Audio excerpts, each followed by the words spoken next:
এমন কি ঘটলো যেটা আমার কাছে বলতে ওলের এত সংকোচ হচ্ছে? শুধু তাই নয়, আমি পরিষ্কার বুঝতে পারছি ঘটনাটা আমাকে না জানিয়ে ও বিয়েতে রাজি হচ্ছে শুধুমাত্র এই কারণেই, চাপা দিতে চাইছে। তাহলে আমি কি, কেমন মা আমি যে নিজের মেয়ের যন্ত্রণার কথাও জানতে পারি না?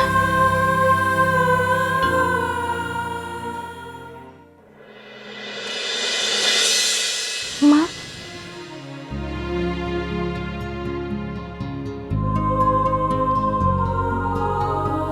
তোমার চা। রাখো আর তুমি ওখানে বসো।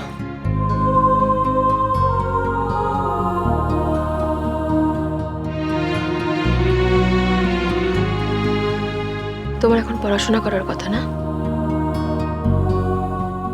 সেটা না করে এসব করছো কেন?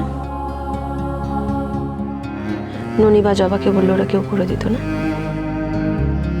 আমার ইচ্ছে করছিল মা। কি ইচ্ছে করছিল? সবাইকে চা বানিয়ে খাওয়াতে। আর পড়াশোনা আমি ঠিক করে নেবো, তুমি দেখো। রাত জেগে কনক,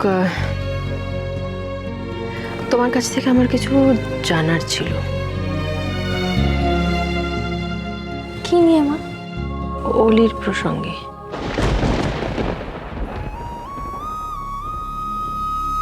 তুমি তো অলির বন্ধুর মতো,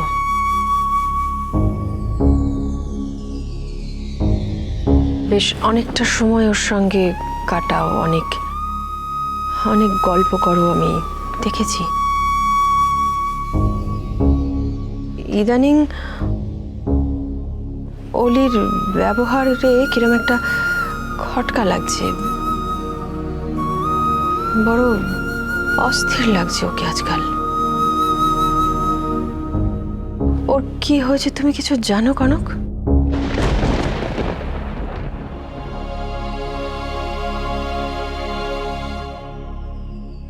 মাকে আমি মিথ্যে বলতে পারবো না। এদিকে অলিকেও তো আমি কথা দিয়েছি।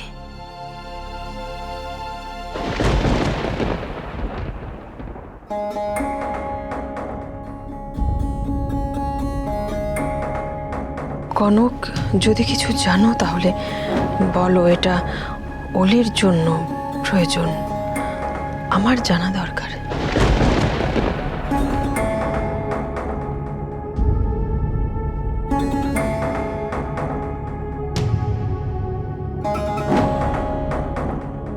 এই কনক, কনক, দাদা ভাইয়ের ফোন, তাড়াতাড়ি আয়, তোকে ডাকছে। ফোন করেছে।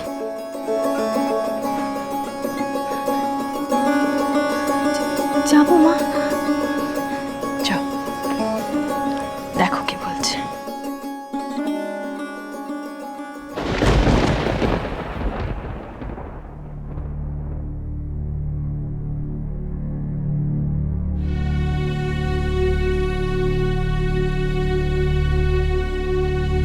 মা, হ্যাঁ,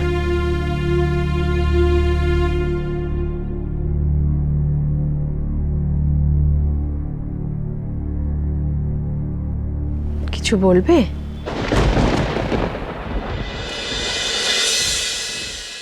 হ্যালো,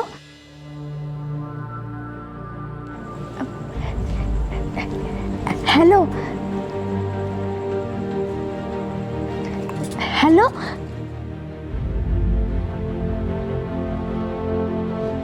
ফোন করে কথা বলছে না কেন? কেটে গেল। হ্যালো,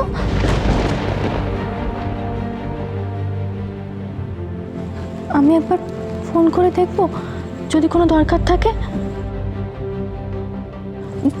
দিদিভাই, দিদিভাই কোনো সাড়া নেই, মনে হয় ফোনটা কেটে গেছে। ফোনটা রাখ, তোকে কেউ ফোন করেনি। কিন্তু তুমি যে বললে ও, উফ, আমি না বলে তুই যে একটা চরম বোকামো করতে যাচ্ছিলি। কোনো দে ফোনটা, দে, রাখ তো, ছাড়। দিদিভাই, দিদিভাই তুমি তো বললে। কনক, তুই এটা কি করতে যাচ্ছিলি? হ্যাঁ, তুই তোর মাকে কি সবকিছু বলে দিচ্ছিলি? আরে তুই পড়াশোনা শিখছিস কিন্তু হাদা তো হাদাই রয়ে গেছিস তুই, সত্যি বাবা। মা যে খুব চিন্তা করছে দিদিভাই। উফ ভগবান, সে তো আমিও জানি তোর মা চিন্তা করছে, এটাই তো স্বাভাবিক। একটা মেয়ে বড় হলে কোন মায়ের চিন্তা হয় না বলতো? কিন্তু কনক এটা ভেবে দেখতো, অলি আমাদের বোন, আর ও চায় যে এই ব্যাপারটা নিয়ে আর যাতে কোনো গোলমাল না হয়, সেই জন্য ও ছোট মার কথায় বিয়েতেও রাজি হয়ে গেছে। তুই কেন তো বেকার বেকার এই সব ব্যাপারটা জল ঢালার চেষ্টা করছিস? আর এই পুরো ব্যাপারটা চেপে যাওয়াই তো বুদ্ধিমানের কাজ। কি রে, বুঝেছিস? এই বুঝেছিস? তাই হবে হয়তো। আসলে মা তখন জানতে চাইছিল, তাই। আমার একটা কথা বলার আছে তোমাদের।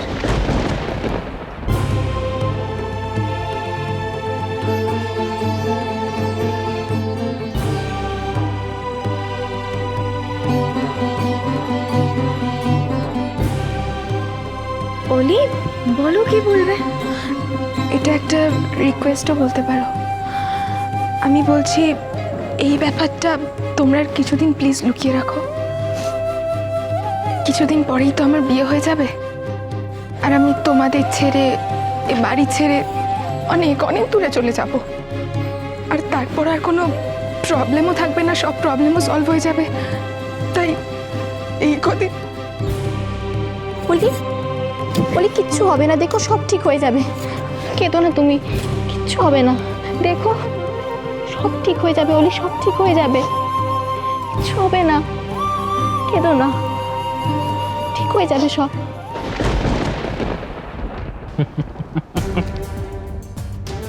কি এটা? কি এটা? এটা হলো চাবিকাঠি। অলির সাথে কাটানো আমার প্রত্যেকটা মুহূর্ত, ইচ অ্যান্ড এভরি মোমেন্ট, অলি কোনোদিন ভুলতে পারবে না, জানিস তো। এটা হলো তার চাবিকাঠি। শোন ব্রো, তুই না এই সবই কর, বাস আমি তোকে একটা কথা বলে দিচ্ছি, এরপর যদি কোনো প্রবলেম হয় তার দায়িত্ব কিন্তু আমি নেব না। Understood? Sis try to understand, বোঝার চেষ্টা কর। সিস, আমার কথাটা তো শুনবি।